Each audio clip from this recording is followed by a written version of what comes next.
Hi guys, driving out here in the garden. It's we're getting ready to get hammered by a high wind and high rain storm. This area happens to be one of the more sheltered sections of the yard, so I'm not worried about the wind. But this right here is my unintentional worm farm.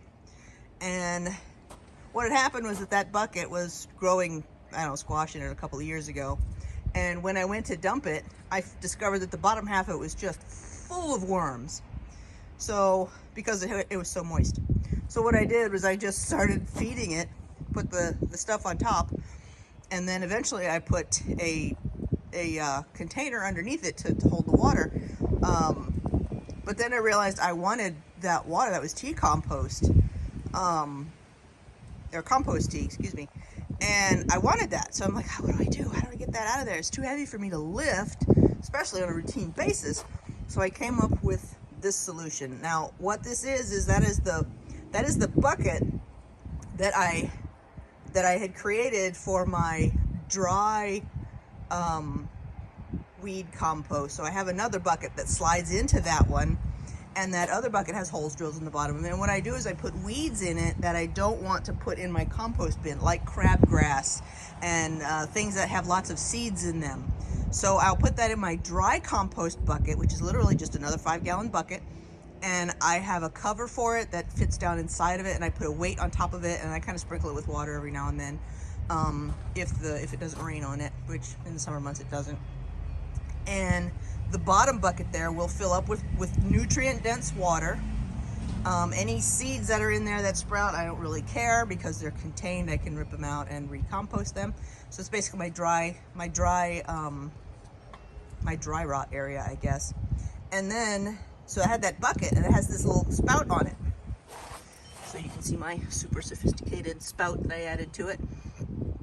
And so when I came down to having to move my worm bin in preparation for this major rainstorm coming through, I decided to repurpose that bucket. I'll make another version of it.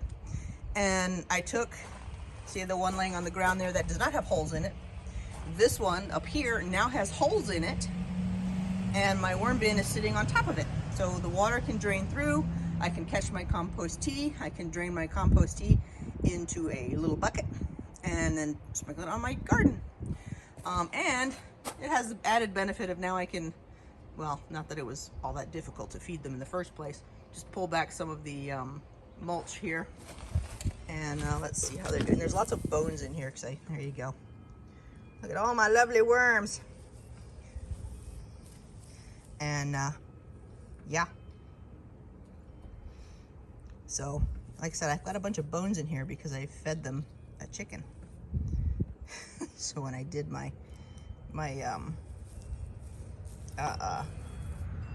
chicken broth, I put like 5 carcasses of chickens in it, and I didn't feel like messing with it, so I poured the whole thing in here.